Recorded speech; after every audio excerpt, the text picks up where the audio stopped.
Going across Dixon Entrance in the fog. Of course, that means there's very little wind. The seas are actually calm as well. There's got the radar and AIS going.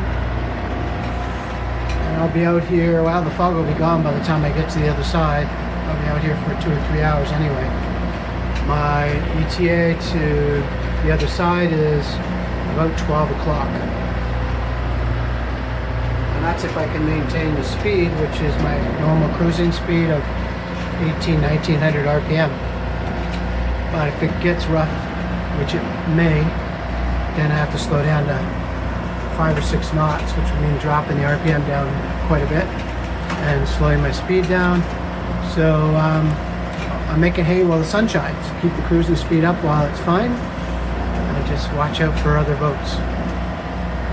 And it wasn't so thick until just a few minutes ago, so it seems to have closed in on me. I probably had a mile of visibility. Now I've got maybe a couple hundred meters. But I think we're good. We're doing our part. Just hope some small fish boat isn't zipping around.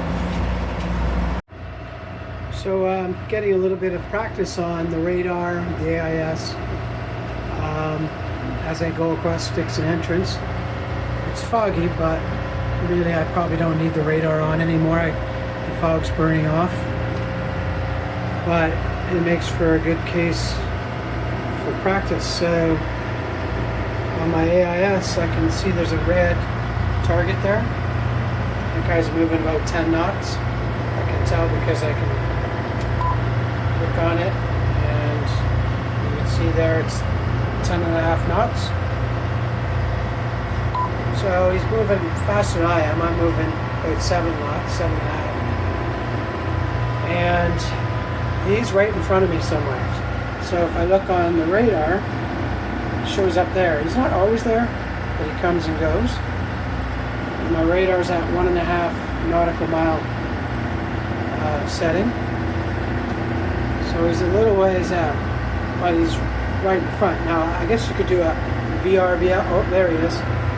I don't know if you can see, but way off in the distance, something is emerging out of the fog, and he's straight ahead. So in Marine Search and Rescue, we learned how to do a VRBL line to determine whether we're on a collision course. I believe I can do that with my setup here, but I haven't tried to figure it out. But there's the ship, and there it is on my radar, and there it is on my AIS. So everything's working fine. Of course, I could have AIS or the radar give me a proximity alarm. I've got those tuned right off because they come on way too often. And in daylight you don't need them really.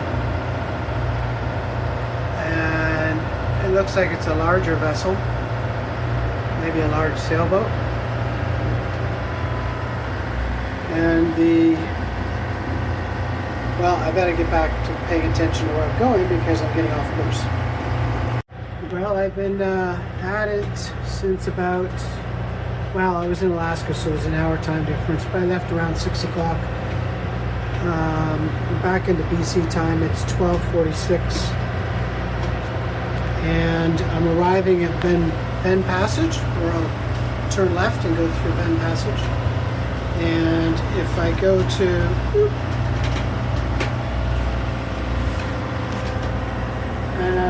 timing is pretty darn good. Slack tide's just coming up. Obviously I prefer slack high tide, but I'll take slack low tide. So that's good. And the seas, for the second half of the crossing, have been like this or even better in some cases. So absolutely perfect, although foggy. So slack tide is supposed to be in 30 minutes, but as I'm heading into Venn Passage, I have my regular cruising speed, so 7.5 knots or so. So normally I would expect my my speed to drop a little due to the outflow. But so far it looks like it's actually indicating that it's already slack. Same with the reverse would be true. So if I was heading in and there was an inflow or a flood, I would be picking up speed. That would tell me the difference between my cruising speed and the speed that I'm getting would be the speed of the current, which is really a good thing to pay attention to as you approach a place with good tidal flow. Just take your cruise speed, look at your actual speed, subtract the difference, and that's the current you're dealing with, roughly. So again, I think I'm dealing with slack here. So here we are going into Venn Channel, and there's a lot of navigational markers. Red right returning is the rule in this part of the world. In some parts of British Columbia, going up and down the coast, you don't really know which way is actually returning, in which case you have to refer to your charts. I'm heading towards Prince Rupert, and so red right returning is kind of obvious. Plus, which side those markers are on, those buoys are on, is kind of obvious in this case as well. So it's not hard to figure it out in this particular case. So I'm starting to get into a more restricted space, and there's going to be some pretty shallow places coming up. Some things I'm considering as well. Obviously I've got the sonar on. The sonar will be king. GPS, I can't fully rely on it because you never know, it could be off by a few meters and it's going to get that restricted. I need to know where my transducer is, because my transducer is below my feet, but it's about 3 feet from the bottom of the boat, which means if it's 10 feet deep on the sonar, I'm actually just 7 feet from the bottom. Also, where it is front to back, there's quite a bit of boat in this case, front and back, from where the transducer is. So that's another reason to keep the speed way down. Also, I'm towing a tender, and it's going to get pretty restricted, and if I came across oncoming traffic and there's some confusion, that tender, if it was on a long tow, would get in the way. So you'd either put it on the hip before you come into it, or short tie it. In my case, I've short tied it.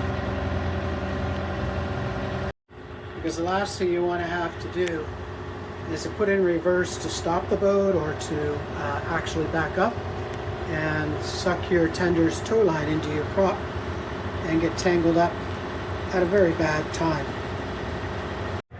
Now, if you're coming into a restricted navigational zone, particularly one with tidal flow, whether it's slack tide or not,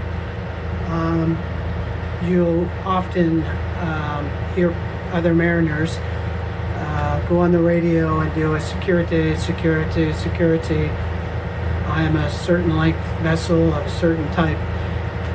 Any concerned stations, I am outbound or inbound, northbound, eastbound, whatever, through such and such a channel, can reach me at usually 16 or 10, and then that gives other vessels a chance to know that you're entering the restricted navigational area, and that and the kind of vessel you are. So obviously, if somebody's coming into a restricted channel, restricted navigational space, and they're a large vessel, maybe a tugboat towing a barge, the other mariners want to get out of the way. And if they can't, they're definitely going to want to get on the radio and say why. Some examples would be where you'd want to do this would be at Seashell Rapids, Malibu Rapids, Dodge and Arrows, that sort of thing. If you're a large enough vessel, you'll do it in Active Pass or Poirier Pass. But those are pretty wide passages, so you'd have to be a pretty big boat to want to have to do that. In this particular case, there's not enough traffic. It's a long stretch. You can't really announce that you're going to get in and get in the entrance and expect to go all the way through without, and have somebody wait for you. It's just too long of a passage for that.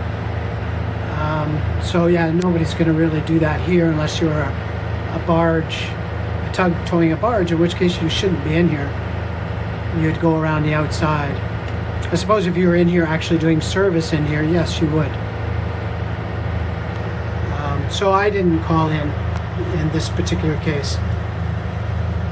So here you can see the difference between the sonar and the chart plotter. So the chart plotter had us in about 21 feet, and the sonar showing 31 feet, 32 feet.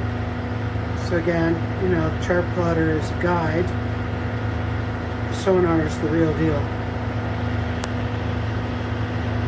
And on the note of depth, something that can come up is you could be in an ocean swell.